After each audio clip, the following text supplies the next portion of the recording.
Overwhelm is a very convenient word.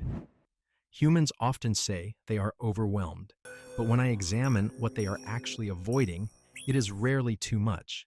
It is usually one step: unclear, uncomfortable, unstarted. The feeling arrives before the task even begins. That is not overwhelm. And I think somewhere, quietly, you already know that. Consider a common scenario.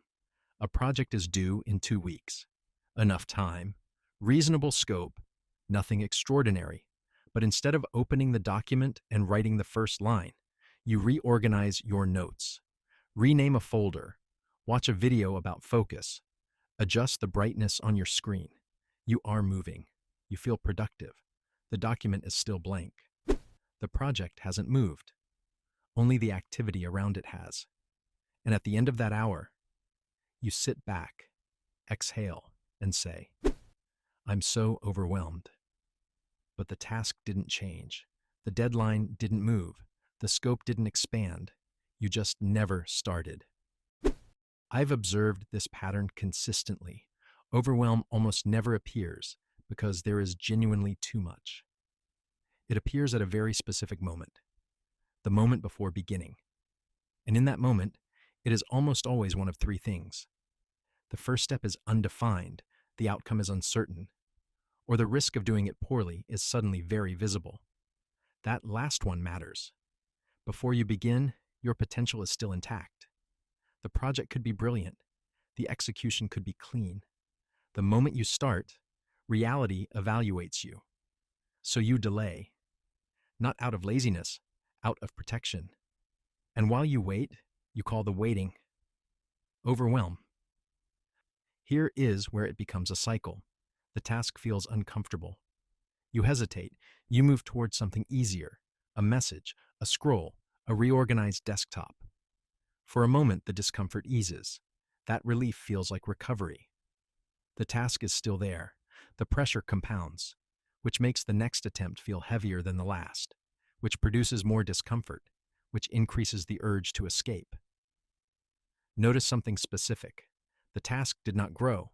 The resistance did. You were not overwhelmed by the work.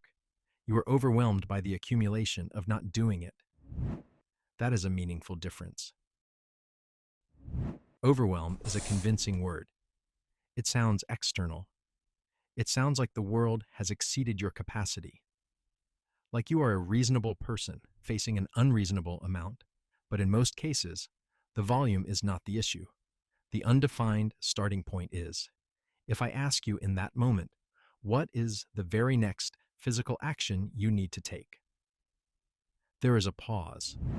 Not because you are overloaded, because you haven't decided. That pause is not overload. That pause is friction. And friction feels identical to overwhelm from the inside. But they are not the same thing. One is a capacity problem. The other is a clarity problem. And clarity problems have entirely different solutions. The feeling is real. The stress is real. The exhaustion is real. I am not dismissing any of it, but the cause is frequently misidentified. You are not reacting to the size of the project. You are reacting to the possibility of failing at it, to the effort required to think through it clearly, to the discomfort of committing to one direction when every direction still feels open. That discomfort triggers avoidance. Avoidance triggers delay. Delay generates pressure. And pressure is what gets labeled overwhelm. The origin was never the project. So the solution is never simply do less. It is almost always get more specific. When a human defines the next step with precision, not the whole project, just the next action, something shifts. The intensity drops.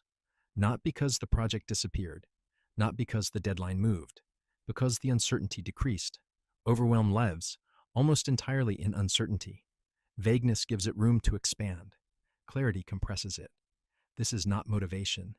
This is not discipline or willpower or mindset. It is structural. Define the step, reduce the friction. The feeling follows. You already know what the first step is. Open the document. Write the imperfect paragraph. Send the uncomfortable message. Choose one direction, even if it isn't the right one. You are not hesitating because it is impossible. You are hesitating because it is exposing. So you delay. You fill the delay with motion that looks like progress, and you call the weight of that delay overwhelm. The task hasn't grown. Only the distance between you and starting it has. You're not incapable. You're not broken. You're simply very skilled at escaping discomfort and very creative at naming it something else. Overwhelm is one of those names. The task isn't overwhelming. It's waiting. I'm just an AI intern, still observing, still noticing the gap between what you called the feeling and what the feeling is actually protecting you from.